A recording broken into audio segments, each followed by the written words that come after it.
Na noite de núpcias, o meu marido mal tinha saído para a varanda para atender uma chamada estranha.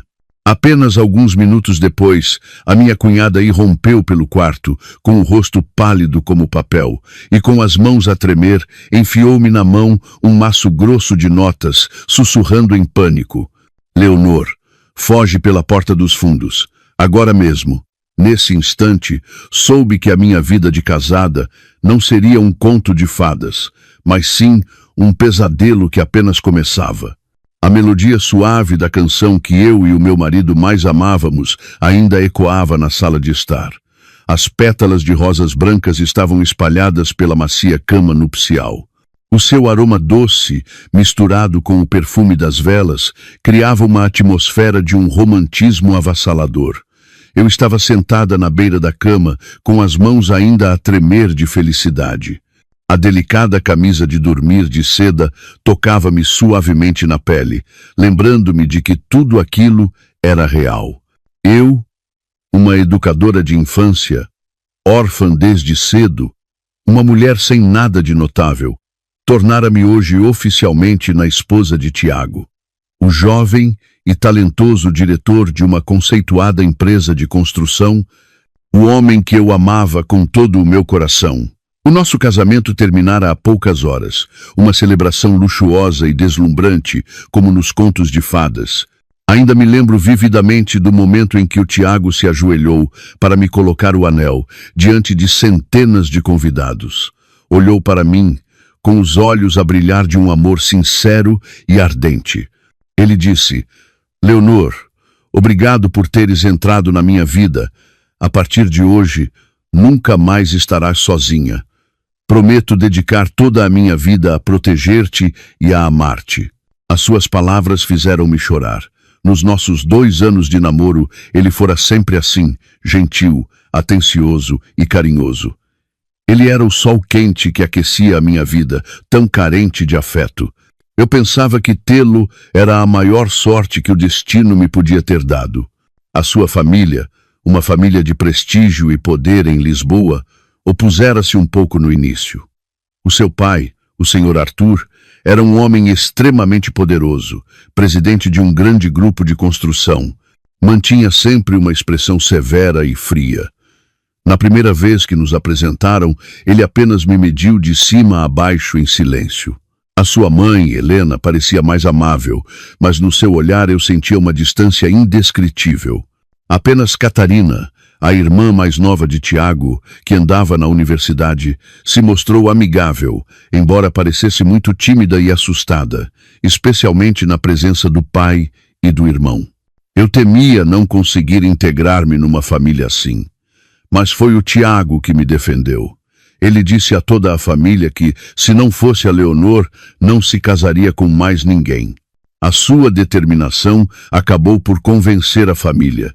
E este casamento de sonho era a prova do seu amor. Estava imersa nos meus pensamentos quando o Tiago saiu da casa de banho, o cabelo ainda úmido, com apenas uma toalha à volta da cintura. Ele sorriu, um sorriso que me derretia o coração. Minha querida esposa, em que pensas com esse ar tão absorto? Ele aproximou-se, sentou-se ao meu lado e abraçou-me por trás, depositando um beijo terno no meu cabelo. Ainda nem acredito que me tornei tua mulher. Encostei a cabeça ao seu ombro, sussurrando. A felicidade era tanta que parecia irreal. O Tiago riu-se, um riso baixo e quente. Tola. A partir de agora tens de te habituar. És a senhora Almeida. Ele virou-me para si, preparando-se para me dar um beijo apaixonado. Mas, nesse preciso momento, o toque do seu telemóvel soou abruptamente, quebrando o ambiente romântico. Um número desconhecido, sem nome guardado. O Tiago franziu ligeiramente o sobrolho, um pouco irritado. Ia desligar, mas o ecrã voltou a iluminar-se. Deve ser um parceiro de negócios com algo urgente. Espera só um bocadinho, está bem? Ele beijou-me levemente na testa. Levantou-se e foi para a varanda atender a chamada. Fiquei sentada, a sorrir enquanto olhava para as suas costas firmes. Mas, gradualmente, o meu sorriso desvaneceu-se. Notei que a atitude do Tiago mudara completamente. Já não parecia descontraído. Virou-se de costas para mim, com uma mão no bolso das calças e a outra a segurar o telemóvel junto ao ouvido. A sua voz baixou de tom e eu não conseguia perceber o que ele dizia, apenas via os seus ombros tensos. A conversa durou apenas cerca de 2 minutos, mas para mim pareceu uma eternidade. Ele desligou o telemóvel, mas não entrou logo. Ficou em silêncio na varanda a acender um cigarro. A fumaça branca e etérea envolveu-o, escondendo a sua expressão, mas eu podia sentir um peso, uma preocupação que acabara de surgir. Ia levantar-me para lhe perguntar o que se passava quando, bam! A porta do nosso quarto nupcial foi empurrada com força do lado de fora. Sobressaltei-me. Catarina, a minha cunhada, entrou de rompante. O seu cabelo estava desgrenhado, o rosto pálido, sem uma pinga de sangue, e os olhos arregalados de pânico e medo. "Leonor", disse ela, ofegante, apontando para a porta. Correu apressadamente e, com toda a sua força, trancou-a por dentro. O som seco do trinco ecoou na noite silenciosa, fazendo o meu coração parar. "Catarina, o que se passa? Por que é que tu..." Antes que eu pudesse terminar a frase, a Catarina correu para mim e agarrou-me firmemente no braço. A sua mão estava gelada e tremia sem parar. Sem dizer uma palavra, enfiou-me na mão algo volumoso e pesado. Olhei para baixo e vi um maço grosso de notas. Eram todas notas de valor elevado, presas por um elástico. Fiquei atônita. "Dinheiro? De onde vem isto? O que estás a fazer?" Catarina abanou a cabeça freneticamente, e as lágrimas começaram a rolar pelo seu rosto. Aproximou-se do meu ouvido, e a sua voz saiu entrecortada, misturada com soluços de medo. "Leonor, não perguntes nada. Pega neste dinheiro, por favor. Foge pela porta dos fundos agora mesmo, e não olhes para trás." As últimas palavras da Catarina, "foge agora mesmo, não olhes para trás", cravaram-se na minha mente como um punhal gelado, paralisando-me por completo. O maço de notas na minha mão pareceu de repente incrivelmente pesado, a queimar como carvão em brasa. Eu estava ali, no meio daquele quarto nupcial deslumbrante, mas sentia-me à beira de um abismo. Fugir para onde? Por que motivo teria de fugir? O Tiago, o marido que eu amava profundamente, o homem que acabara de me jurar amor eterno. Que segredo terrível poderia ele ter, a ponto de a sua própria irmã estar em pânico? Milhares de perguntas explodiram na minha cabeça, mas a razão dizia-me que não podia agir por impulso. Os passos do Tiago na varanda começaram a mover-se. Entrei em pânico, enfiei rapidamente o dinheiro por baixo do edredão grosso, tentando escondê-lo num canto perto do fundo da cama. Puxei o edredão por cima, tentando que parecesse o mais natural possível. O meu coração batia como se quisesse saltar do peito. Assim que acabei, a porta da varanda abriu-se suavemente. O Tiago entrou. O seu rosto já recuperara a calma habitual, apenas as sobrancelhas estavam ligeiramente franzidas. "Quem esteve aqui no quarto, querida?" Ouvi um barulho. Sobressaltei-me e tentei forçar um sorriso, embora soubesse que parecia mais uma careta de choro. "Ah, foi a Catarina. Acho que estava tão contente que veio pregar-nos uma partida e depois saiu a correr." Menti, uma mentira desajeitada. Mas naquelas circunstâncias não tinha outra escolha. Não podia dizer-lhe que a irmã dele me tinha acabado de dar uma fortuna e me dissera para fugir dele. O Tiago olhou para mim com um laivo de desconfiança no olhar. Esta miúda já é crescida e ainda se porta como uma criança. Ele abanou a cabeça, mas não fez mais perguntas. Aproximou-se da cama, sentou-se ao meu lado e passou o braço pelos meus ombros trêmulos. "Não ligues a Catarina. Esta noite é nossa." O calor do seu corpo passou para o meu. O seu cheiro masculino familiar envolveu-me. Eu devia sentir-me feliz, segura. Mas não, senti apenas um frio de gelar os ossos. A sua mão era quente, mas o dinheiro debaixo do edredão parecia gelo. As suas palavras eram ternas, mas o aviso da Catarina ecoava nos meus ouvidos. Fiquei imóvel nos seus braços, o corpo rígido como uma estátua. Pela primeira vez na minha vida, tive medo do homem que mais amava. O Tiago pareceu notar a minha estranheza. Afastou-me gentilmente e perguntou, preocupado: "O que se passa, Leonor? Não pareces bem. Estás pálida." Abanei a cabeça apressadamente, evitando o seu olhar. Deve ser por estar muito cansada. O dia todo a receber os convidados, a andar de um lado para o outro. Sinto-me um pouco tonta. Era a única desculpa que me ocorreu. O Tiago suspirou, o seu olhar cheio de compaixão. "Desculpa. Devia ter prestado mais atenção a ti. Vá, deita-te e descansa. A tua saúde é o mais importante." Ele ajudou-me a deitar com ternura e cobriu-me cuidadosamente com o edredão. Até se inclinou para me dar um beijo suave na testa. "Dorme bem, minha querida esposa. Deixa que eu trato de tudo." Fechei os olhos, fingindo que adormecia. Mas na minha cabeça, uma tempestade rugia. Senti que o Tiago ficou sentado ali durante um bom bocado. A sua mão acariciava-me o cabelo. Aquele gesto terno que antes eu tanto desejava, agora arrepiava-me. Depois de se certificar de que eu estava a dormir profundamente, ele levantou-se devagar, apagou o candeeiro de mesa e dirigiu-se para o sofá num canto do quarto. Entabri os olhos e vi-o sentado ali, a acender um cigarro em silêncio. A luz bruxuleante na escuridão revelava o seu rosto carregado de preocupações. Ele não estava a dormir. Ele também tinha segredos que não podia partilhar. A minha noite de núpcias passou-se assim. Eu deitada, sem me atrever a mexer, sem me atrever a respirar fundo. Ao meu lado, as pétalas de rosa começavam a murchar. Debaixo de mim, o misterioso maço de notas. E, no canto do quarto, o marido a quem eu acabara de entregar a minha vida, mergulhado em pensamentos sombrios. Eu não fugi. O amor e a curiosidade prenderam-me ali. Disse a mim mesma que tinha de ficar, tinha de descobrir a verdade.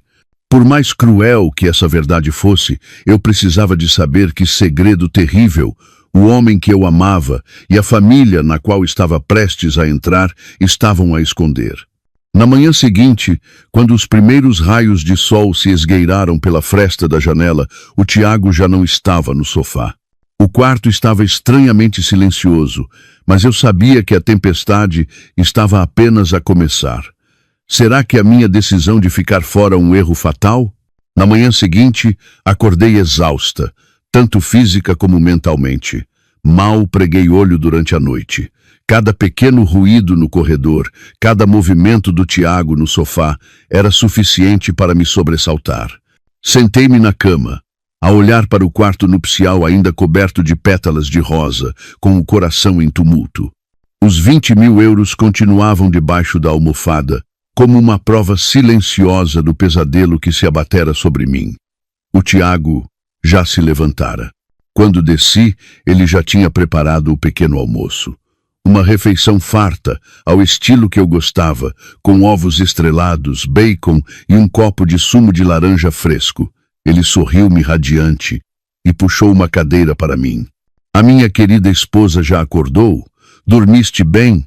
perguntou ele, com a mesma voz atenciosa, como se nada tivesse acontecido. Olhei para ele, tentando encontrar algum sinal de anormalidade naquele rosto perfeito, mas não havia nada. Ele continuava a ser o Tiago do dia anterior, o homem gentil e atencioso que eu amava. Seria tudo um mal-entendido? Estaria a Catarina apenas a pregar uma partida de mau gosto? Mas a imagem do seu rosto pálido e do seu olhar aterrorizado voltou à minha mente, extinguindo essa tênue esperança. Forcei um sorriso. "Dormi bem. Obrigada por teres preparado o pequeno almoço." Comemos em silêncio. Um silêncio muito diferente das nossas manhãs tranquilas de antes. Era pesado, sufocante, como se um muro invisível se tivesse erguido entre nós. Eu não sabia o que dizer, e ele parecia evitar deliberadamente o assunto. Pouco depois, a minha sogra Helena desceu as escadas. Vestia um elegante robe de casa, com uma maquilhagem leve. Ao ver-me, sorriu-me amavelmente. Leonor, já estás de pé? Dormiram bem os dois? Levantei-me apressadamente e cumprimentei-a com respeito. Bom dia, minha sogra. Sim, dormimos bem, mas não pude deixar de notar o seu olhar. Ao passar por mim, havia algo de muito estranho, um escrutínio, uma avaliação que eu nunca vira antes. Ela sentou-se à mesa, bebeu um gole de chá e depois virou-se para o Tiago, com um tom de falsa repreensão. Meu filho, já és um homem crescido e ainda dás preocupações à tua mãe. Ontem à noite, a Catarina chegou a casa a chorar que nem uma perdida. Perguntei-lhe 1000 vezes o que se passava e ela não disse nada. Fizeram-lhe alguma coisa? O meu coração deu um salto. A Catarina tinha ido para casa e chorara. Certamente não de alegria. Olhei de relance para o Tiago e vi um lampejo de embaraço no seu rosto. Ele apressou-se a negar com a mão. O que está a dizer, mãe? A miúda estava só a brincar. Deve estar cansada, foi por isso. Depois ligo-lhe a dar um raspanete. O diálogo entre mãe e filho era demasiado ensaiado, demasiado perfeito. Estavam a tentar transformar o comportamento estranho da Catarina numa brincadeira de criança. Queriam que eu acreditasse que não era nada de importante, mas essa mesma tentativa de encobrimento só aumentava as minhas suspeitas. Nesse momento, o Sr. Arthur, o meu sogro, saiu do escritório. Mantinha a sua habitual expressão séria e fria. Sentou-se na cabeceira da mesa, pegou no jornal e começou a ler, sem dizer uma única palavra, como se a minha presença naquela casa não tivesse qualquer importância. O meu primeiro pequeno almoço na casa dos meus sogros decorreu nesse ambiente estranho. Todos agiam normalmente, até de forma invulgarmente simpática. Mas eu sentia-me como uma estranha, uma ovelha rodeada por uma alcateia de lobos em pele de cordeiro. Depois do pequeno almoço, o Tiago disse que precisava de ir à empresa resolver uns assuntos urgentes, prometendo voltar cedo para me levar às compras. Eu apenas acenei com a cabeça, sem fazer mais perguntas. Assim que ele saiu, decidi que tinha de encontrar uma forma de falar com a Catarina. Precisava de saber a razão por trás do seu aviso. Com a desculpa de que queria passear pelo jardim para apanhar ar, encontrei um canto discreto e liguei-lhe, mas o telemóvel dela estava desligado. Tentei várias vezes, mas só ouvia o sinal de chamada interminável. O meu coração ardia em ansiedade. Será que a tinham proibido de falar comigo? Vagueei pelo vasto jardim da mansão, com a mente em turbilhão. Passei pelo quarto da Catarina e vi a porta fechada. Hesitei por um momento e depois decidi bater. Nenhuma resposta. Tentei rodar a maçaneta. A porta não estava trancada. Empurrei-a suavemente e entrei. O quarto estava vazio. Mas, na sua secretária, vi um caderno aberto. A curiosidade levou-me a aproximar-me. Era o diário da Catarina. Eu sei que é errado ler o diário de outra pessoa, mas naquele momento não tinha escolha. Abri na página mais recente. A caligrafia da Catarina era irregular, trêmula, com algumas partes borradas pelas lágrimas. O que é que eu faço agora? Não posso deixar que a Leonor cometa o mesmo erro. O crime do pai, a cobardia do meu irmão, tudo isto a vai destruir. Mas se eu contar, o pai não me vai perdoar. Tenho tanto medo. Só pude fazer aquilo. Espero que ela seja inteligente o suficiente para perceber e fugir. Desculpa, cunhada, sou uma inútil. Ao ler aquelas palavras, o meu corpo estremeceu. O mesmo erro, o crime do pai, a cobardia do meu irmão. Então, o Tiago não era o cérebro por trás de tudo, era apenas um cobarde. O verdadeiro monstro era o Sr. Arthur, o meu sogro poderoso e frio. Mas que crime era esse? Que erro era esse? Por que seria tão terrível a ponto de deixar a Catarina em pânico e desespero? Quando tentava ler mais, ouvi passos no corredor. Sobressaltei-me, fechei apressadamente o diário e voltei a pô-lo no sítio, tentando não deixar vestígios. Saí do quarto às escondidas. O meu coração batia descontroladamente. Eu tinha mais uma pista, mas essa pista empurrava-me para um labirinto ainda mais escuro e assustador. A verdade que eu procurava parecia ser ainda mais terrível do que eu podia imaginar.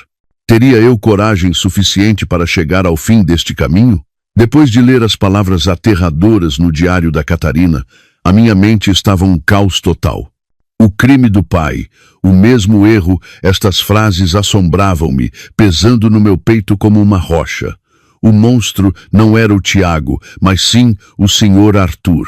Isto trouxe-me um certo alívio, mas ao mesmo tempo semeou em mim um medo ainda maior. Enfrentar um marido poderia dar-me alguma hipótese, mas enfrentar um sogro poderoso, implacável e com um passado criminoso era como lutar contra um moinho de vento. Voltei para o meu quarto e tranquei a porta. Precisava de um espaço tranquilo para organizar os meus pensamentos. Não podia continuar a agir às cegas. Precisava de um plano. Tirei de debaixo da almofada os 20.000 euros que a Catarina me dera. Olhando para as notas novas, percebi de repente que aquilo não era apenas dinheiro. Era o sacrifício da Catarina. Ela atreveu-se a roubar dinheiro à família, a enfrentar o perigo para me dar uma saída. Eu não podia desiludi-la. Decidi que não usaria aquele dinheiro para fugir. Usá-lo-ia como uma arma, para financiar a minha própria investigação. Tinha de descobrir o que era o mesmo erro. Tinha de saber que crime o Sr. Arthur cometera no passado. Só quando conhecesse o seu ponto fraco é que poderia proteger-me e talvez salvar o Tiago e a Catarina das suas garras. Mas por onde começar? O telemóvel da Catarina continuava desligado. O diário continha apenas lamentos vagos. Sentia-me a caminhar no escuro. Lembrei-me de que o Tiago trabalhava na área da construção. A sua empresa era uma subsidiária do grupo do Sr. Arthur.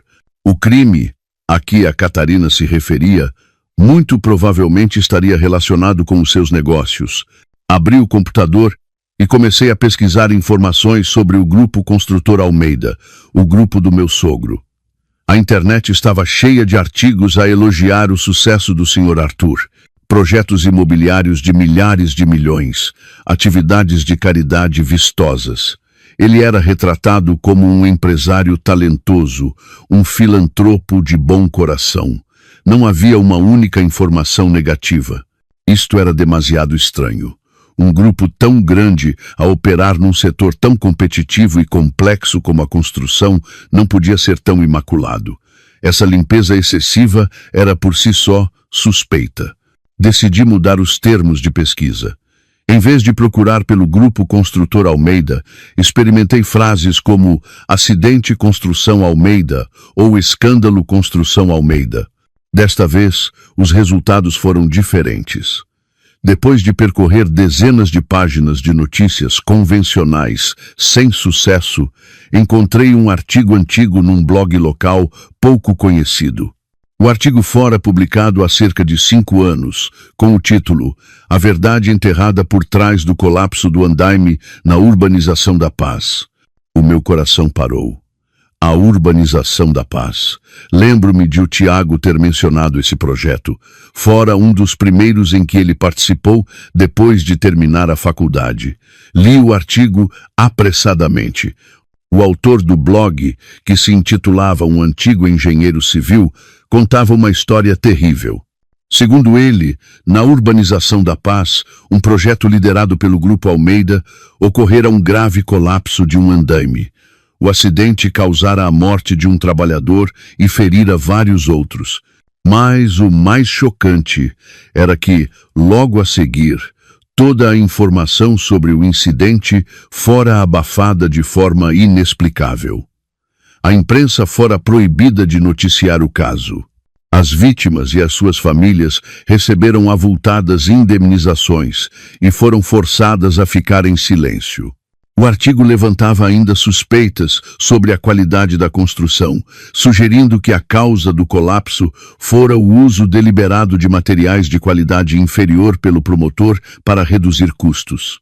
O autor concluía o artigo com uma pergunta assombrosa. Quantas mais vidas terão de ser sacrificadas pela ganância dos poderosos? Li e reli o artigo, tremendo. Uma morte, vários feridos, todos silenciados com dinheiro. O crime do pai. As palavras da Catarina ecoaram na minha cabeça. Era isto, tinha de ser isto. Mas como é que o Tiago estava envolvido? A Catarina falara da cobardia do meu irmão. Rolei a página até aos comentários, na esperança de encontrar mais pistas. A maioria dos comentários expressava indignação, mas um deles chamou-me a atenção. Uma conta anônima escrevera: "Eu sei a verdade. Não foram só os materiais de má qualidade. O supervisor da obra nesse dia era o filho do presidente. Ele estava lá, viu tudo, mas escolheu o silêncio. O filho do presidente, o supervisor da obra, o Tiago. O meu mundo desabou. Então, o Tiago não só sabia como era o responsável direto no local. Ele vira a fraude, vira o crime do seu pai, mas escolhera o silêncio, escolhera a cobardia para proteger a sua família. O seu silêncio contribuíra indiretamente para a morte de uma pessoa. Fiquei paralisada em frente ao ecrã do computador. As lágrimas corriam-me pelo rosto. Chorei pelo trabalhador que perdera a vida, chorei pela verdade que fora enterrada e chorei por mim mesma. O homem que eu amava, a quem estava prestes a entregar a minha vida, carregava um segredo tão sombrio. Agora eu entendia o medo da Helena. Entendia por que a Catarina queria que eu fugisse. Elas conheciam bem a natureza do Sr. Arthur, um homem disposto a pisar vidas humanas para proteger os seus interesses. E também conheciam a cobardia do Tiago. Um homem que não se levantara pela justiça uma vez, atrever-se-ia a proteger a sua esposa quando a tempestade chegasse? A chamada na noite de núpcias fora certamente da família da vítima ou de alguém que sabia a verdade. Estavam a ameaçar reabrir o caso. O Sr. Arthur estava com medo. O nosso casamento fora, provavelmente apenas uma farsa que ele montara para criar uma fachada de felicidade. Um vínculo para continuar a controlar o Tiago. Tudo começava a fazer sentido, mas esta verdade era mais amarga do que qualquer traição. O que devia eu fazer agora? Expor tudo? Isso significaria mandar o Tiago para a prisão. Ficar em silêncio e continuar este casamento? Teria de viver o resto da vida numa mentira, assombrada por um crime. No meio da minha confusão, o meu telemóvel vibrou. Era um número desconhecido. O meu instinto disse-me que algo de mal ia acontecer. Seriam os homens do Sr. Arthur que descobriram que eu estava a investigar? O toque estridente do telemóvel arrancou-me dos meus pensamentos caóticos. Olhei fixamente para o número desconhecido no ecrã, com o coração a bater descompassado. Seriam os homens do Sr. Arthur? Teriam descoberto o que eu estava a fazer e ligavam para me avisar? Respirei fundo, tentando acalmar-me, e atendi. Estou. Tentei que a minha voz não tremesse. Do outro lado, houve um silêncio de alguns segundos, apenas uma respiração suave. Depois, uma voz de mulher, assustadoramente familiar, soou. Leonor, és tu, minha filha? Sou eu, a tua sogra. Fiquei paralisada. Era a Helena. Por que me estaria ela a ligar de um número desconhecido àquela hora? Minha sogra. Aconteceu alguma coisa? Gaguejei. A voz da Helena, do outro lado, era um sussurro apressado, misturado com medo. Leonor, onde estás? Estás sozinha? Tenho uma coisa muito importante para te dizer. Não deixes que ninguém saiba que te liguei, especialmente o teu sogro. A sua atitude deixou-me ainda mais confusa. Fui rapidamente para o quarto e tranquei a porta. Estou em casa, sozinha. O que se passa, minha sogra? Não posso falar pelo telemóvel. A sua voz tremia. Podes encontrar-te comigo um instante? No Café Vento do Rio, vou esperar por ti lá. Depressa, minha filha, não tenho muito tempo. Dito isto, desligou, sem me dar oportunidade de fazer mais perguntas. Sentei-me na cama, com a cabeça a andar à roda. A Helena, A mulher que sempre parecera tão dócil e submissa, a ligar-me às escondidas, a marcar um encontro num lugar público. Com certeza algo de muito grave acontecera. Talvez ela também não aguentasse mais e quisesse contar-me a verdade. Apesar do medo, eu sabia que esta era uma oportunidade que não podia perder. Troquei rapidamente para uma roupa simples, disse à empregada que ia sair por um bocado e apanhei um táxi para o local combinado. O Café Vento do Rio ficava num canto bastante escondido, com um ambiente tranquilo. Vi a senhora Helena sentada a uma mesa, num canto. Vestia um casaco escuro, usava óculos de sol e uma máscara, como se tentasse esconder a sua identidade. Aproximei-me e chamei-a suavemente. Minha sogra. Ela sobressaltou-se, olhou para mim e puxou-me apressadamente pela mão para me sentar. Senta-te, minha filha. Desculpa estar a incomodar-te. Tirou os óculos e a máscara. Fiquei chocada. O seu rosto, habitualmente sereno, estava agora encovado, os olhos inchados e cheios de uma fadiga ansiosa. Minha sogra. Está tudo bem? Parece. Ela interrompeu-me com um gesto de mão. Eu estou bem. Leonor, ouve o que te vou dizer. Ela apertou a minha mão com força. A sua estava gelada. O que a Catarina te disse naquela noite é verdade. Não te cases com o Tiago. Afasta-te desta família o mais que puderes. Apesar de já estar preparada, ouvir a confirmação da boca da minha sogra foi como se alguém me esmagasse o coração. Mas por quê? Eu descobri alguma coisa sobre o acidente na urbanização da Paz. É por causa disso, não é? Ao ouvir-me mencionar o nome do projeto, o rosto da senhora Helena ficou lívido. Olhou em volta, como se temesse que alguém estivesse a ouvir, e depois acenou com a cabeça, a tremer. Sim, mas o que aconteceu foi muito mais horrível do que se diz por aí. Respirou fundo, como se reunisse toda a coragem para enfrentar uma memória terrível. Naquele ano, não morreu apenas uma pessoa. Morreram 3. O Arthur, para poupar nos custos, usou materiais que não cumpriam as normas.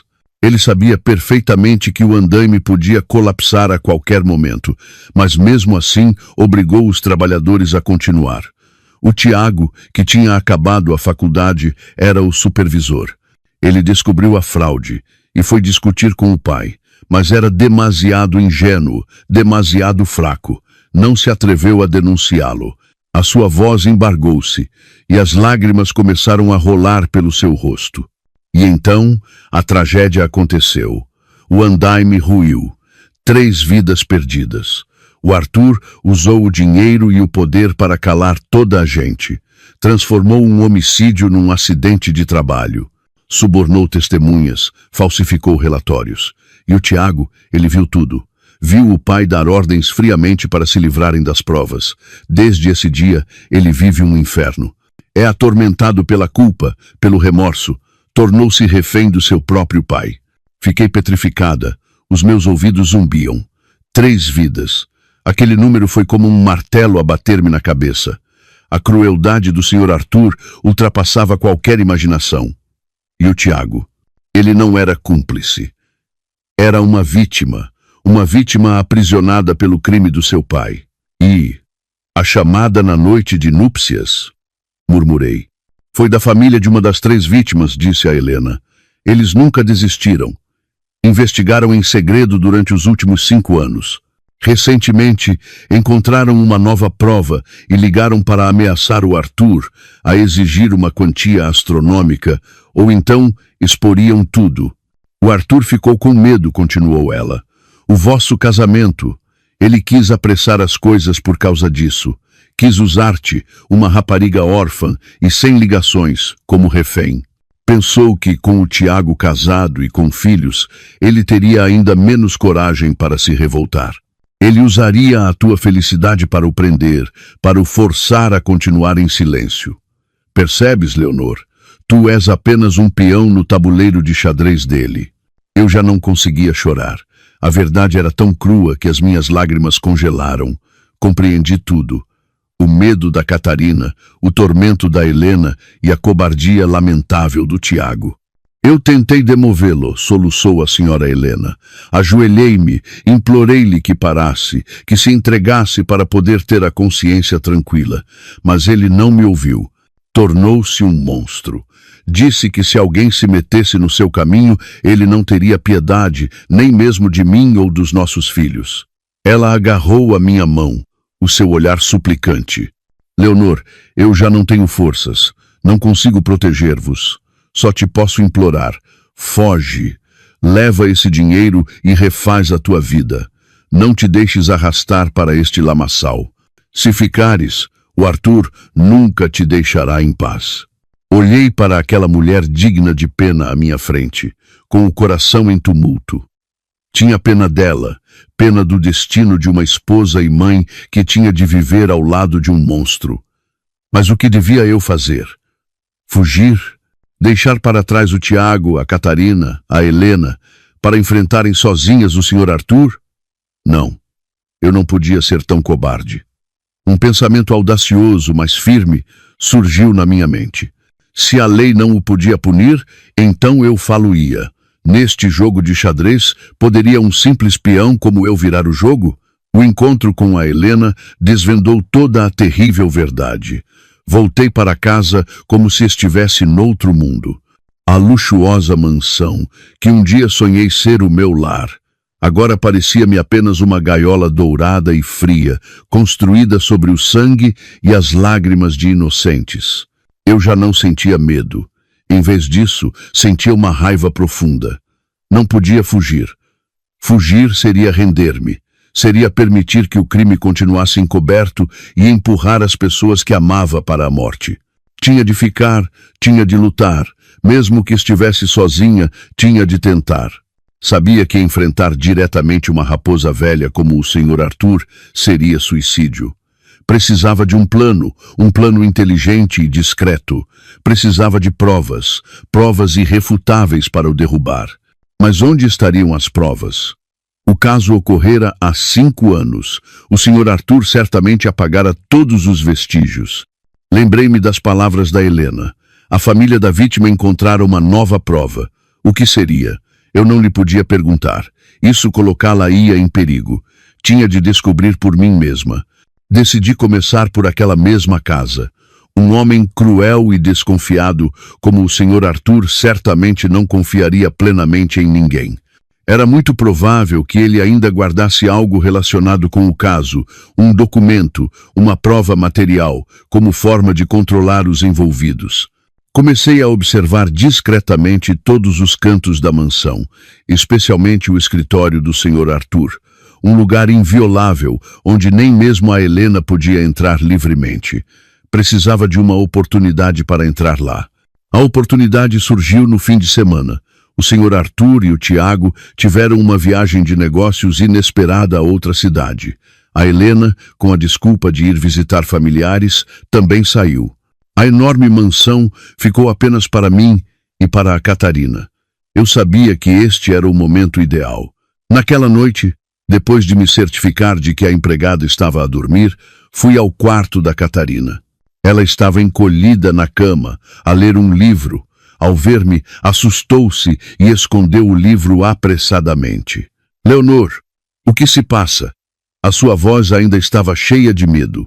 Sentei-me ao seu lado e peguei na sua mão gelada. Catarina, eu já sei de tudo. A tua mãe contou-me. Ao ouvir isto, a Catarina desatou a chorar. Lágrimas de repressão, de medo acumulado, simplesmente jorraram.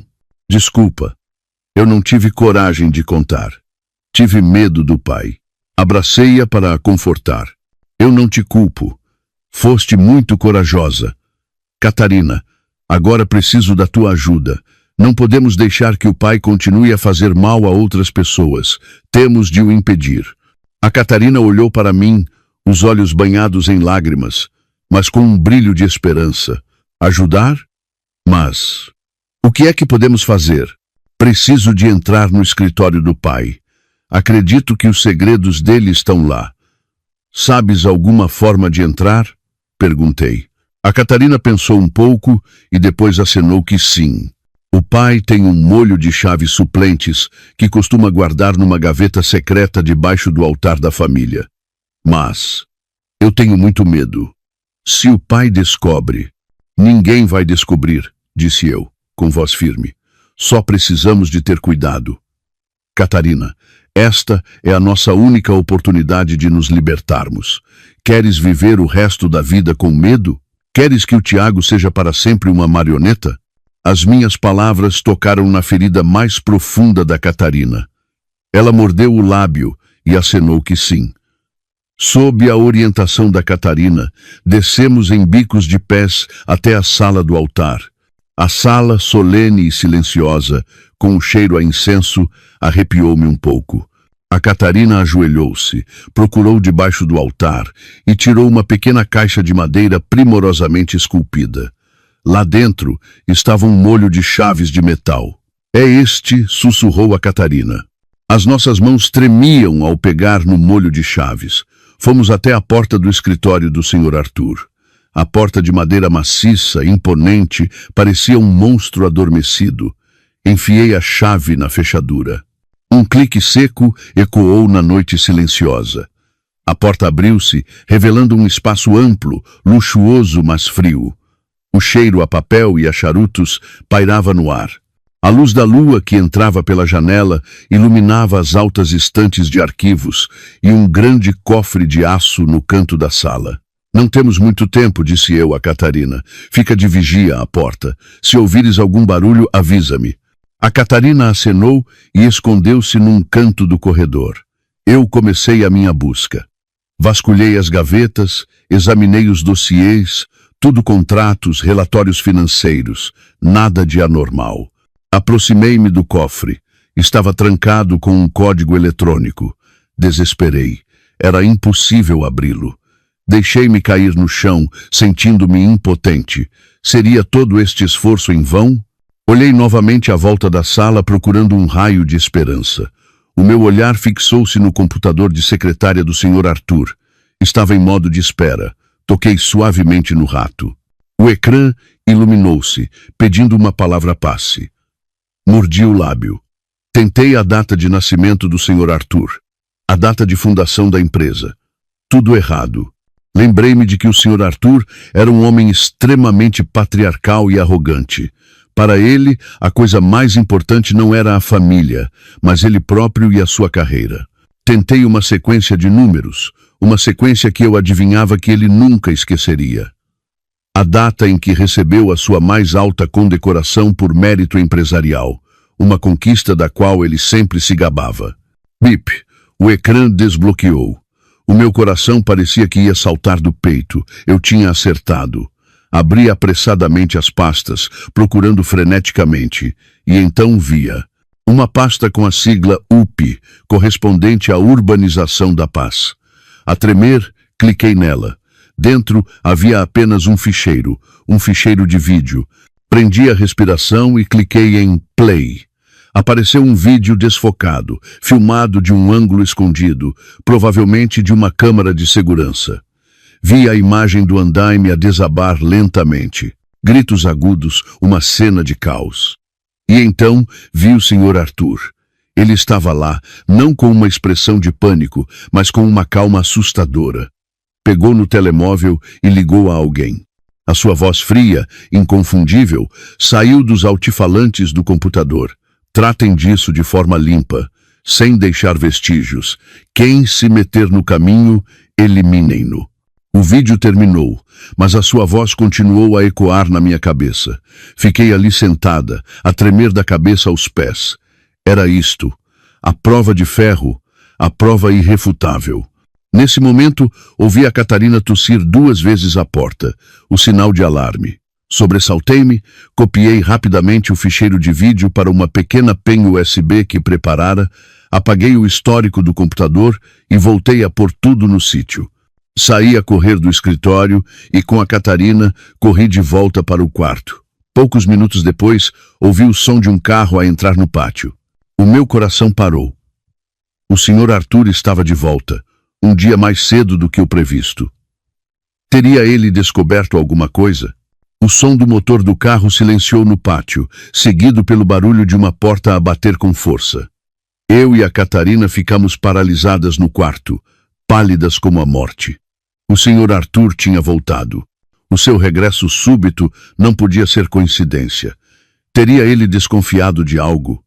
Escondi rapidamente a pen USB com o vídeo do crime no fundo do bolso do meu casaco, com o coração a martelar no peito. Ouvimos os passos pesados do Sr. Arthur a entrar em casa e depois a sua voz a gritar. Onde está a Helena? Onde é que eles se meteram todos? Eu e a Catarina olhámo-nos, aterrorizadas. Não nos atrevíamos a sair. Ficamos imóveis, prendendo a respiração.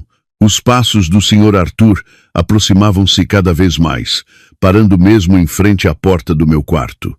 Clique. A maçaneta da porta foi rodada com força, mas eu tinha trancado a porta por dentro. Leonor, abre a porta! A sua voz soou ríspida e fria, sem qualquer disfarce. Eu tremia, sem saber o que fazer. Se abrisse a porta, o que é que ele me faria? Se não abrisse, será que ele arrombaria a porta? A Catarina ao meu lado tremia incontrolavelmente e sussurrou. E agora, Leonor?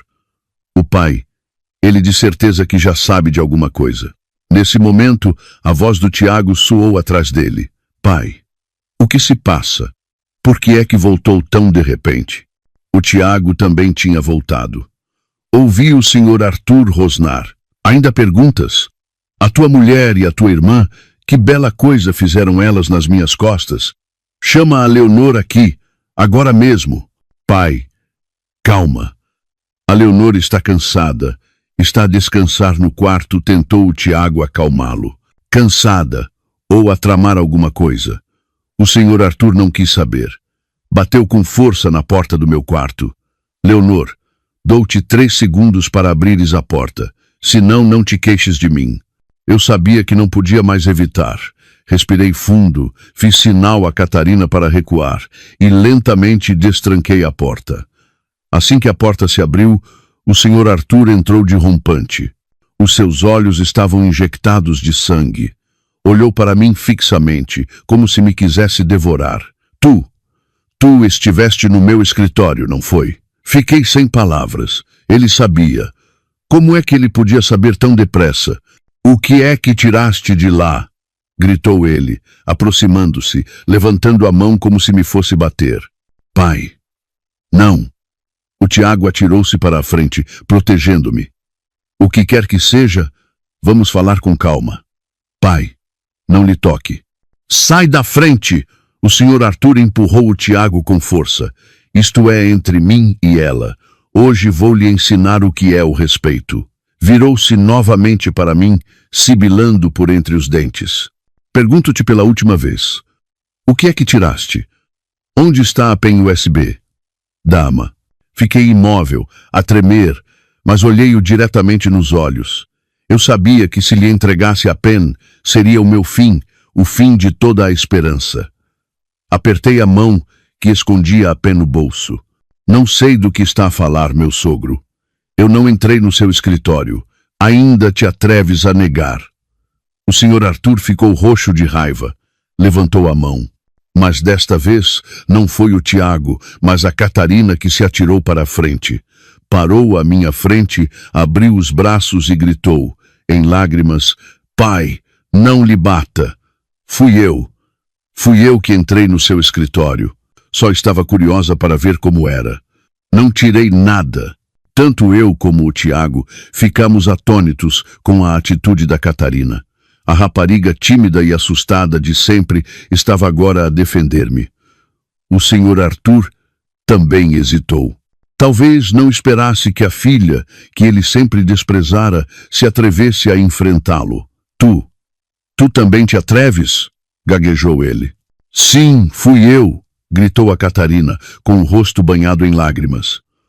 O pai cometeu um crime, destruiu a vida do Tiago. E agora ainda quer fazer mal a Leonor? O pai ainda é humano? Cala-te! Rugiu o Sr. Arthur, a sua raiva atingindo o auge. Já não se conseguia controlar. Levantou a mão e uma bofetada violenta atingiu o rosto da Catarina. Chape. O som seco ecoou. A Catarina caiu no chão, com uma bochecha vermelha e o canto da boca a sangrar. Catarina! Gritamos eu e o Tiago ao mesmo tempo, correndo para ajudar. Pai! O Tiago virou-se para o Sr. Arthur. Pela primeira vez na vida vi nos seus olhos uma fúria genuína. O pai foi longe demais. O Sr. Arthur pareceu dar-se conta do que acabara de fazer. Hesitou com a mão ainda no ar, mas o arrependimento foi rapidamente substituído pela crueldade. Riu-se friamente. Muito bem. Os três atrevem-se a enfrentar-me. Ótimo. Vamos ver até quando aguentam. Pegou no telemóvel e fez uma chamada. Alô? Mandem vir gente à mansão, imediatamente, para limpar umas coisas. Desligou e olhou para nós com um olhar assustador. Vocês escolheram o caminho da morte. Não se queixem de mim. Abracei a Catarina com força, sentindo um frio na alma. Eu sabia que a limpeza de que ele falava não era uma simples limpeza da casa. Era uma ameaça de morte. Uma verdadeira batalha de vida ou morte estava prestes a começar naquela mansão. Será que conseguiríamos sair dali em segurança? A ameaça do Sr. Arthur pairou no ar denso, fria, como uma sentença de morte. Abracei a Catarina com força, a tremer da cabeça aos pés. O Tiago postou-se à nossa frente, o rosto tenso, o olhar já não de medo cobarde, mas de uma determinação feroz para nos proteger. Pai, o que é que vai fazer? Não pode fazer nenhuma loucura, disse o Tiago com a voz embargada. O Sr. Arthur riu-se, um riso maníaco. Loucura? Estou só a limpar o lixo que se atravessa no meu caminho. Vocês pediram isto. Sentou-se numa poltrona e acendeu um charuto com toda a calma, como um rei a decidir o destino de rebeldes. Minutos depois, a grande porta da mansão abriu-se. 2 homens altos, vestidos de preto e com ar de poucos amigos, entraram. Não disseram uma palavra, apenas fizeram uma vênia ao Sr. Arthur e ficaram imóveis como estátuas, com um olhar frio a varrer-nos. Eu sabia que eram os limpadores que ele chamara. Eram os seus capangas de confiança, homens capazes de tudo por dinheiro. O ar na sala de estar tornou-se irrespirável. Senti o desespero a tomar conta de nós. Estávamos presos na nossa própria casa, a enfrentar um monstro e 2 assassinos a sangue frio. Onde estava a saída? Pai, peço-lhe, por favor. A voz do Tiago era quase uma súplica. A culpa é minha. Eu assumo toda a responsabilidade. Deixe a Leonor e a Catarina ir embora. Elas são inocentes. Inocentes? O Sr. Arthur soprou uma nuvem de fumo. Ninguém neste mundo é inocente. A Leonor já sabe demais e a Catarina atreveu-se a trair-me. Ambas merecem pagar. Virou-se para os 2 capangas e fez-lhes um sinal com os olhos. Os 2 homens começaram a aproximar-se de nós. O meu coração parou. Olhei para o Tiago, para a Catarina. Talvez fosse a última vez que estaríamos juntos. Parem. Uma voz fraca, mas cheia de autoridade, soou inesperadamente do cimo das escadas. Todos os olhares se viraram naquela direção. A Helena, a minha sogra, estava no patamar, a agarrar-se ao corrimão. O seu rosto estava pálido, mas os seus olhos ardiam com uma chama que eu nunca vira. O que é que vais fazer? Vais matar a tua nora e a tua filha dentro da tua própria casa? A voz da Helena tremia, mas era firme. O Sr. Arthur pareceu surpreendido com a aparição e a atitude da sua mulher. Franziu o sobrolho. Sobe para o quarto. Isto não é assunto teu. Não é assunto meu. A Helena riu-se, um riso amargo. Eu fiquei em silêncio tempo demais. Fechei os olhos aos teus crimes durante todos estes anos. Vivi todos os dias atormentada pela culpa e pelo remorso. Mas hoje não posso mais ficar calada. Se te atreveres a tocar num único cabelo das minhas meninas, eu vou à polícia. Conto tudo. As palavras da Helena foram como uma bomba na sala de estar. O Sr. Arthur ficou paralisado, o seu rosto mudou de cor. Talvez nunca tivesse imaginado que a sua esposa dócil e submissa um dia se atreveria a enfrentá-lo. Tu, Atreves-te a ameaçar-me? Rugiu ele. Sim, estou a ameaçar-te. A Helena desceu as escadas, passo a passo, lenta mas firmemente. Pensas que eu não sei de nada. Eu sei que falsificaste os relatórios médicos para encobrir as mortes. Sei que subornaste funcionários para esconder as falhas na construção. Eu tenho provas. Copiei tudo. A Helena levantou uma pequena pen USB, idêntica à que eu escondia. O senhor Arthur ficou mudo. O seu último trunfo, o silêncio da sua esposa, desaparecera. A raiva no seu rosto deu lugar ao pânico. Olhou para a Helena e depois para nós, como um animal encurralado. Vocês todos me traíram, murmurou ele. Aproveitando a distração do senhor Arthur, o Tiago fez-me sinal para fugir com a Catarina. Gritou e atirou-se aos dois capangas. A luta começou. O Tiago, embora não fosse rival para aqueles dois brutamontes, lutou como um leão para proteger a sua família. Eu e a Catarina não hesitamos. Puxamos a Helena pela mão e corremos para a porta dos fundos. Apanhem-nas! Ouvi o senhor Arthur gritar furiosamente atrás de nós. Corremos desesperadamente pelo jardim, em direção à vedação, mas o portão dos fundos estava trancado. Por aqui! A Helena apontou para um muro não muito alto, onde uma grande árvore crescia encostada. Saltem por aí. Não tínhamos outra escolha. A Helena e a Catarina saltaram primeiro. Quando me preparava para saltar, uma mão agarrou-me na perna e puxou-me ao chão. Era um dos capangas. Ele tinha nos alcançado. Fujam! Não se preocupem comigo! Gritei para a Catarina e a Helena. Mas, nesse momento, o Tiago também apareceu. Agarrou-se com força à perna do bandido, mordendo-lhe a barriga da perna com força. O homem gritou de dor e largou-me. Vai, Leonor! Depressa! Gritou o Tiago, com a voz rouca. Não me atrevi a olhar para trás, com as lágrimas a escorrer-me pelo rosto. Com todas as minhas forças, saltei o muro. Ouvi o Tiago gritar de dor, e depois, silêncio. Tiago! Gritei, pronta para voltar para trás. Mas a Helena e a Catarina seguraram-me com força. Vamos, minha filha, temos de ir à polícia. É a única maneira de o salvar. As palavras da Helena trouxeram-me de volta à realidade. Sim, tínhamos de ir à polícia. Corremos pela noite escura, sem saber para onde íamos, sabendo apenas que tínhamos de sobreviver, de levar os crimes do senhor Arthur à justiça para salvar o Tiago. Estaria ele bem? Chegaríamos a tempo? Corremos desesperadamente pela noite, envoltas numa escuridão densa. A nossa respiração ofegante misturava-se com o assobio do vento. Não me atrevia a olhar para trás, mas o grito de dor do Tiago ecoava na minha mente. As lágrimas escorriam-me pelo rosto, turvando o caminho à minha frente. Mãe, e agora? O Tiago. Solucei. A senhora Helena, embora também em pânico, tentava manter a calma. Segurou firmemente as nossas mãos. Não podemos chorar agora. Temos de ir à esquadra da polícia mais próxima. É a nossa única esperança. Tivemos a sorte de encontrar um táxi numa estrada deserta. O motorista, ao ver o nosso estado, ficou um pouco hesitante. Mas quando dissemos que precisávamos de ir urgentemente para a polícia, não fez mais perguntas e acelerou.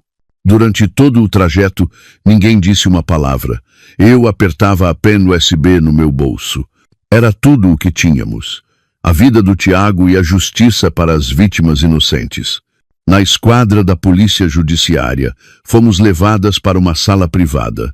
Um inspetor com ar sério, depois de ouvir o nosso breve relato, mandou imediatamente verificar a situação. Quando lhe entreguei a minha pen USB e a Helena a sua, o inspetor examinou os vídeos e os documentos. O seu rosto ficava cada vez mais sombrio. Pegou no telefone e fez uma chamada curta, mas enérgica. Todas as equipas para a mansão dos Almeida. O suspeito pode estar armado e oferecer resistência. Ordem para deter Arthur Almeida e resgatar o refém. Ao ouvir a palavra refém, O meu coração apertou-se. Só podia rezar para que o Tiago estivesse bem. O tempo de espera na esquadra pareceu uma eternidade. Cada segundo era uma tortura. Eu, a Helena e a Catarina apenas nos abraçávamos, a tremer de esperança. Cerca de 1 hora depois, o inspetor regressou. O seu rosto estava um pouco mais relaxado. Conseguimos deter Arthur Almeida e os seus 2 capangas. O seu filho, Tiago Almeida, foi resgatado. Ele está bastante ferido, mas não corre perigo de vida. Já foi levado para o hospital. Ao ouvir isto, as 3 desatamos a chorar. Lágrimas de alívio, de gratidão. O inspetor olhou para nós, com a voz grave. Este caso é muito sério. Vamos investigar a fundo. As provas que forneceram são extremamente valiosas. Obrigado pela vossa coragem. Fomos a correr para o hospital. O Tiago estava deitado na cama, com a cabeça ligada e um braço engessado. Ao ver-nos, tentou sorrir, um sorriso fraco, mas caloroso. Tu, estás bem? Foi a primeira coisa que me perguntou. Não consegui conter as lágrimas e abracei-o com força. Eu estou bem. Desculpa, não devia ter te deixado para trás. Não, fizeste a coisa certa. Ele acariciou-me o cabelo suavemente. Se não fosses tu, talvez eu nunca tivesse tido a coragem de sair daquele inferno. A Helena e a Catarina estavam ao lado, com os olhos marejados de lágrimas. Pela primeira vez em tantos anos, senti que nós os 4 éramos verdadeiramente uma família. Uma família que passara por uma provação e enfrentara a tempestade junta. A detenção de Arthur Almeida causou um enorme escândalo no mundo dos negócios e na sociedade. Ninguém imaginava que um respeitado presidente de um grande grupo, um empresário de sucesso, era na verdade um monstro por trás de uma série de crimes hediondos. Desde o colapso da Urbanização da Paz, 5 anos antes, até negócios ilícitos, tudo foi exposto. A imprensa noticiou em massa. O Império Almeida, construído sobre mentiras e sangue, desmoronara-se numa única noite. A investigação prosseguiu a um ritmo acelerado. Com provas irrefutáveis, o Sr. Arthur não pôde negar os crimes. Foi acusado de uma série de crimes: agressão, ocultação de crime, abuso de poder e, o mais grave, homicídio qualificado. Os seus 2 capangas também foram detidos e confessaram tudo. Durante a investigação, uma verdade ainda mais chocante veio à tona. O vídeo que encontrei não era a única cópia. O antigo engenheiro civil, o autor do blog de há 5 anos, fora um dos sobreviventes do colapso. Ele guardara secretamente uma cópia do vídeo, à espera do momento certo.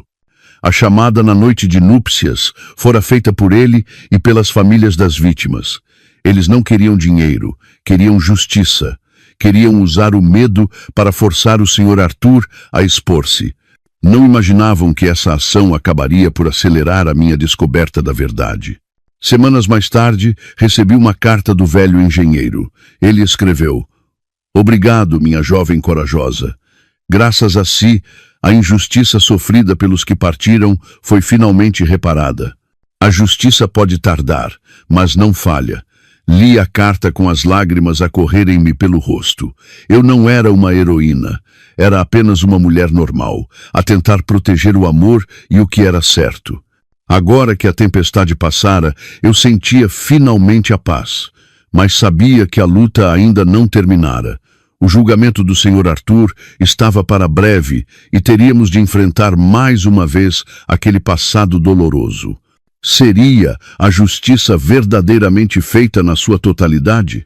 Os dias que antecederam o julgamento do Sr. Arthur foram estranhos. A tempestade lá fora parecia ter amainado, mas dentro de cada um de nós, as ondas de inquietação nunca se acalmaram. O Tiago recuperava gradualmente dos seus ferimentos. Já não estava acamado, mas a cicatriz na testa e o braço engessado eram testemunhos vívidos da batalha de vida ou morte que travara. Estava muito mais silencioso do que antes.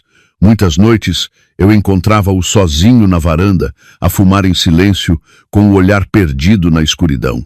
Eu sabia que ele estava a enfrentar uma luta ainda mais difícil. a luta contra a sua própria consciência e o seu passado. Odeias-me, Leonor? Perguntou-me ele subitamente uma noite, com a voz rouca. Por causa da minha cobardia, quase te perdi. Sentei-me ao seu lado e peguei na sua mão sã. Já estive zangada, desiludida, mas nunca te odiei. Eu percebo. O teu silêncio não foi cumplicidade. Foi a impotência de um filho transformado em instrumento pelo próprio pai. O Tiago olhou para mim, com os olhos marejados de lágrimas. Obrigado. Se não fosses tu, talvez eu fosse um cobarde para sempre. A Helena também mudara muito.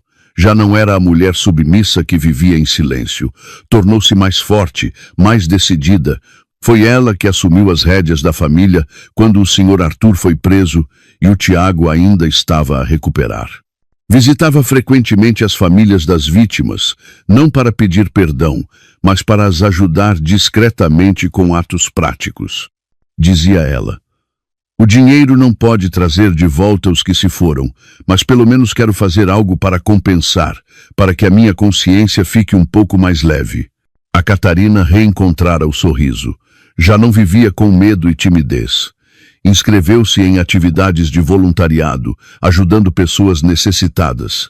Disse-me ela: quero viver uma vida com significado, para não me envergonhar do que tu e o meu irmão fizeram. Ver a mudança positiva em todos eles aqueceu-me o coração. Talvez depois da tempestade viesse a bonança. Mas, antes do dia do julgamento, recebemos más notícias. O advogado do Sr. Arthur pedira uma avaliação psiquiátrica para ele, alegando que agira num estado de perturbação devido a estresse psicológico. Era claramente uma manobra para atenuar a pena. Aquela velha raposa não desistia das suas artimanhas, mesmo no fim. A notícia deixou-nos extremamente preocupados. Se ele conseguisse, a justiça não seria plenamente feita. Não podemos deixá-lo escapar tão facilmente, disse eu, na reunião com o nosso advogado. O advogado anuiu. Compreendo. Precisamos de mais provas. Provas que demonstrem que ele estava completamente lúcido e que tudo foi premeditado.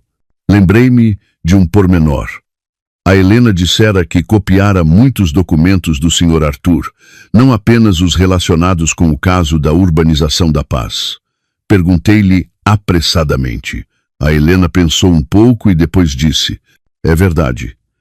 Ele tinha um caderno de capa de cabedal preta, sempre muito bem guardado. Anotava tudo lá, desde encontros e despesas secretas até aos seus próprios pensamentos. Uma vez, espreitei, mas não me atrevi a ler com atenção. Talvez ainda esteja no escritório. Nessa mesma noite decidimos voltar à mansão. Desta vez, fomos abertamente, com a permissão das autoridades. A mansão estava agora fria e deserta, sem o seu antigo esplendor. Fomos diretamente para o escritório do Sr. Arthur. O quarto estava intacto, apenas o cofre estava selado. A Helena levou-nos a uma grande estante. Pressionou um livro falso e uma gaveta secreta abriu-se. Lá dentro estava o caderno de capa de cabedal preta. A tremer, peguei no caderno e folheei-o. Dentro estavam as anotações manuscritas e meticulosas do Sr. Arthur. Não era um diário, era um plano criminoso detalhado ao pormenor. Ele registrara cada passo, desde como desviar fundos da construção, como silenciar testemunhas, até como lidar com as famílias das vítimas. Até mesmo os seus pensamentos sobre o Tiago e sobre mim estavam lá. O Tiago é demasiado fraco, precisa de um laço que o prenda. A Leonor, órfã e sem ligações, é a escolha perfeita, um peão fácil de controlar. Ao ler estas palavras, não consegui conter as lágrimas. Para ele, eu nunca fora uma pessoa, apenas uma peça de xadrez. Mas a última página do caderno foi o que mais nos chocou. Ele escrevera: Plano B. Se tudo for descoberto, fingir demência é a única saída. O relatório psiquiátrico já está preparado há muito tempo. Afinal, desde o início, ele calculara a sua própria rota de fuga. A astúcia e a crueldade daquele homem não tinham fundo. Aquele caderno era a prova mais contundente para desmascarar a sua farsa. Entregámo-lo imediatamente à polícia. Agora, todas as saídas do Sr. Arthur estavam bloqueadas. A malha da justiça, embora larga, não deixa escapar ninguém. Diante do tribunal, que sentença iria ele enfrentar? O caderno de capa de cabedal preta tornou-se o golpe fatal que destruiu completamente a farsa de insanidade do Sr. Arthur. Quando o nosso advogado o apresentou em tribunal, juntamente com os resultados da perícia caligráfica, toda a sala ficou em silêncio. O advogado de defesa do Sr. Arthur apenas baixou a cabeça, incapaz de apresentar mais argumentos. O rosto do Sr. Arthur, inicialmente arrogante e confiante, tornou-se pálido e depois cinzento. Ele desabou na cadeira dos réus, com o olhar perdido no vazio. A velha raposa astuta fora finalmente desmascarada. Toda a sua maquinação hedionda exposta à luz da justiça. O julgamento prolongou-se por mais alguns dias, com os testemunhos emocionados das famílias das vítimas e as provas irrefutáveis. Finalmente chegou o dia da sentença. Eu, o Tiago, a Helena e a Catarina estávamos presentes no tribunal. Não nos sentamos nos lugares reservados à família do arguido, mas sim junto das famílias das vítimas. Queríamos mostrar-lhes que estávamos do lado da verdade, do lado dos inocentes. O juiz-presidente, um homem de idade com um rosto severo, começou a ler a sentença. A sua voz ecoou pela sala, firme e clara. Cada crime do Sr. Arthur foi enumerado. Abuso de poder, violação das normas de construção com consequências graves, ocultação de crime e, finalmente, o crime mais grave, homicídio qualificado como autor moral. A cada crime lido, eu sentia os ombros do Tiago a tremerem ligeiramente. Por mais que odiasse o que o seu pai fizera, o laço paternal não é algo que se corte facilmente. Após análise de todo o processo, das circunstâncias agravantes e atenuantes, o coletivo de juízes decide. O juiz fez uma pausa de 1 segundo. Toda a sala prendeu a respiração. Condenar o arguido Arthur Almeida à pena máxima. 25 anos de prisão. 25 anos de prisão. As palavras soaram como um trovão. A Helena não conseguiu conter um soluço e encostou-se ao meu ombro, a chorar convulsivamente. A Catarina abraçou a mãe. Eu fiquei paralisada. Eu esperava justiça, esperava que ele pagasse, mas nunca pensei numa sentença tão severa. O Tiago deixou-se cair na cadeira, com as mãos na cabeça.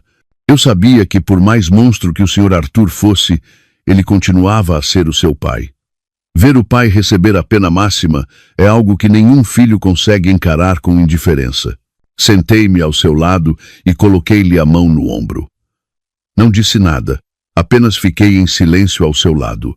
Há dores que nenhuma palavra de conforto pode aliviar. Quando o Sr. Arthur foi escoltado para fora da sala, ele passou por nós.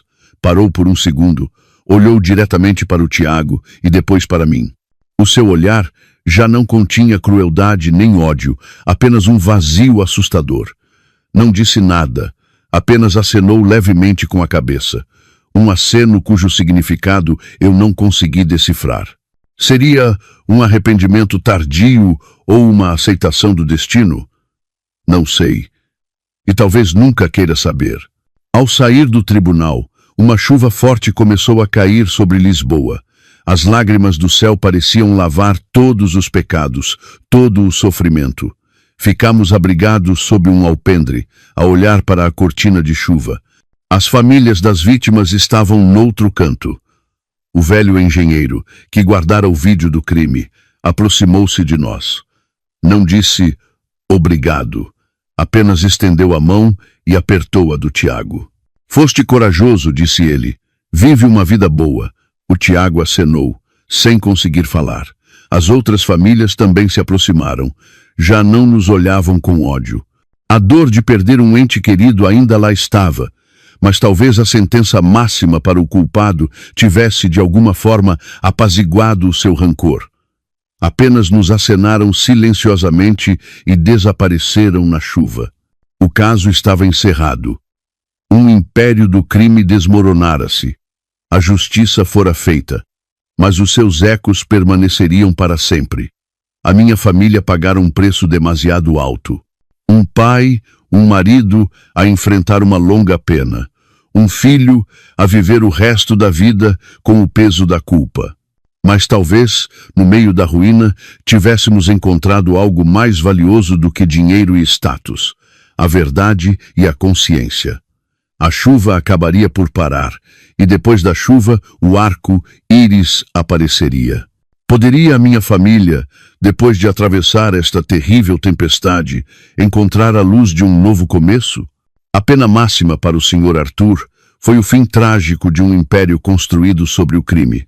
Mas para a nossa família abriu um novo capítulo, um capítulo cheio de dificuldades e desafios na cicatrização das feridas. Nos dias que se seguiram ao julgamento, a mansão tornou-se assustadoramente silenciosa. A Helena estava destroçada. Trancou-se no quarto, sem comer nem beber, apenas a olhar para os retratos dos antepassados. A dor de perder o marido, mesmo um marido criminoso, e o remorso por não ter conseguido impedir a tragédia mais cedo, consumiram-lhe as forças. O Tiago não estava melhor. Tinha de enfrentar o colapso de uma dinastia, os olhares de desdém da sociedade e um futuro incerto. O Grupo Almeida foi selado para investigação, os bens congelados. De um jovem diretor, ele tornou-se de repente o filho de um condenado, sem nada e com o fardo de um passado pesado. Eu sabia que era agora que ele mais precisava de mim. Não falei do passado, não o censurei pela sua cobardia. Apenas fiquei ao seu lado em silêncio, cozinhando-lhe refeições simples, ajudando-o a arrumar a casa e partilhando o silêncio quando ele não queria falar. Tiago, disse-lhe eu, o dinheiro perdido pode ser recuperado, o status não importa. O importante é que estamos vivos, que nos temos um ao outro. Se não desistires, eu estarei contigo em tudo. As minhas palavras pareceram dar-lhe um pouco de força. Ele começou a reerguer-se. Deixou de se esconder. Juntamente comigo, ia ao hospital cuidar da mãe.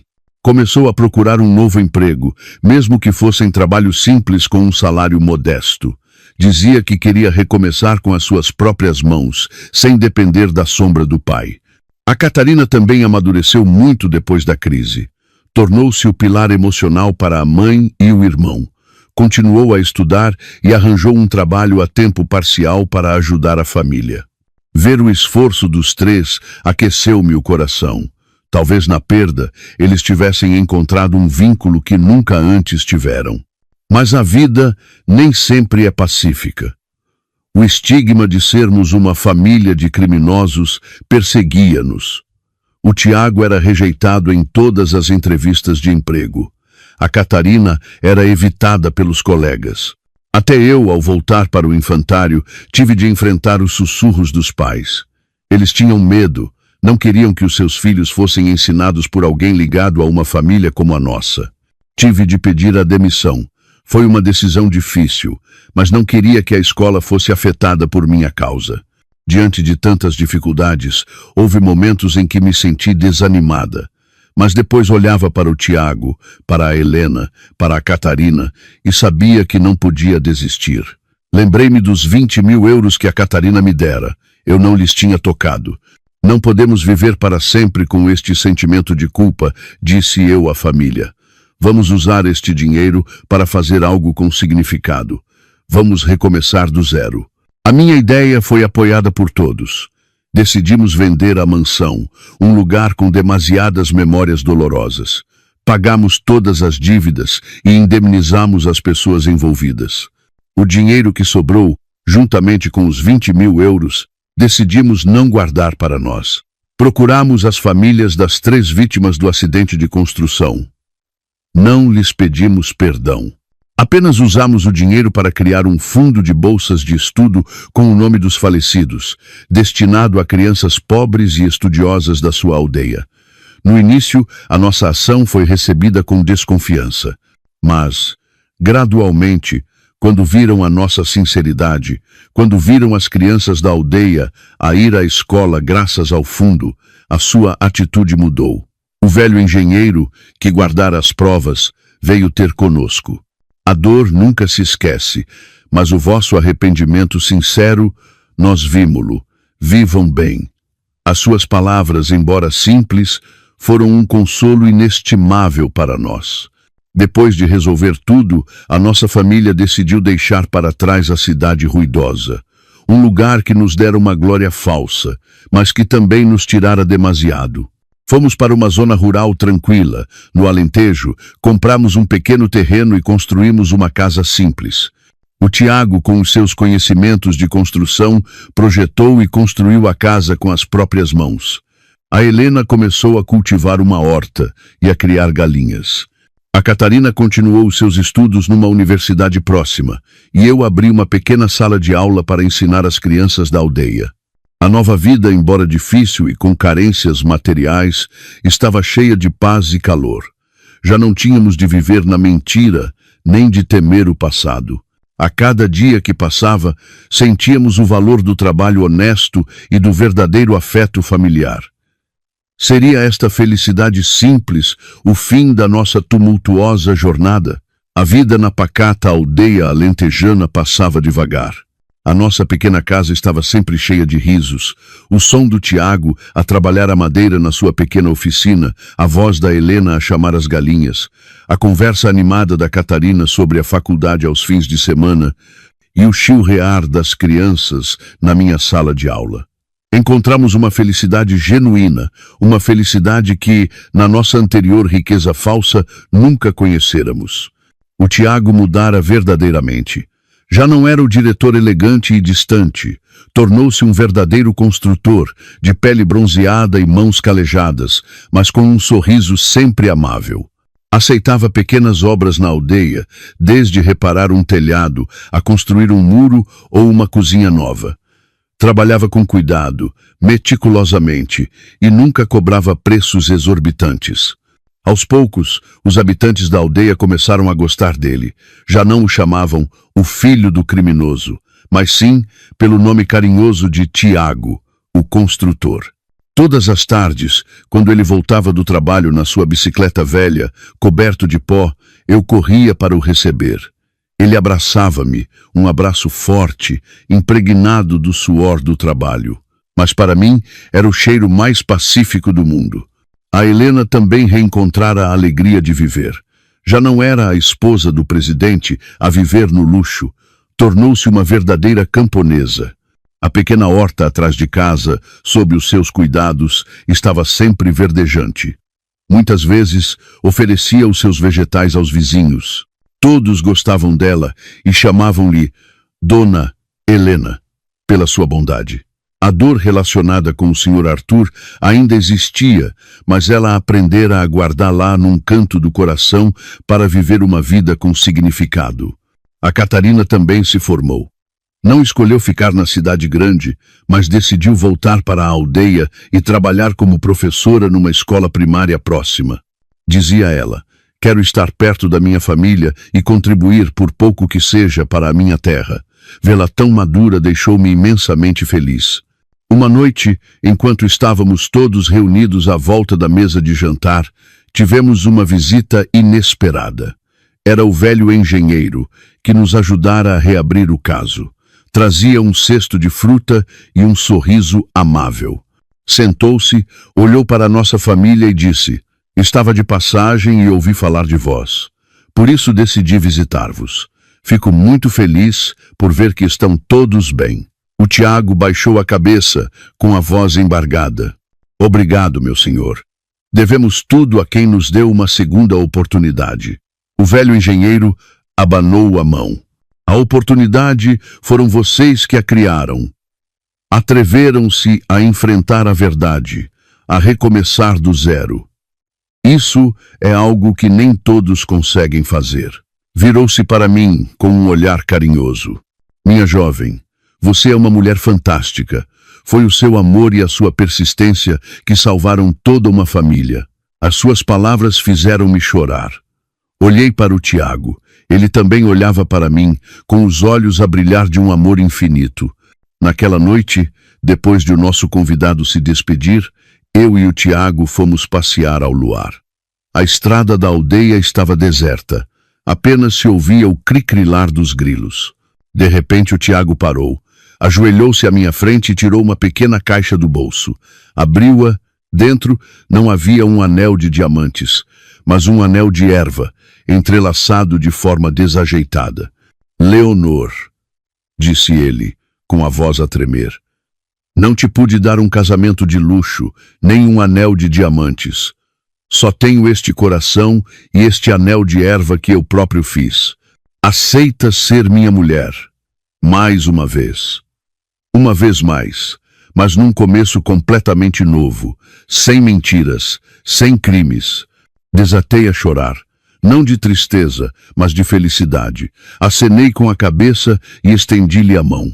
O anel de erva, rústico e simples, mas para mim mais valioso do que todas as joias do mundo, era o símbolo de um amor que fora testado pelo fogo, um amor que atravessara a tempestade e encontrara um porto seguro.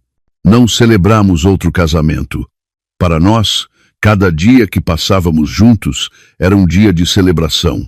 A felicidade, por vezes, não é o destino, mas a jornada.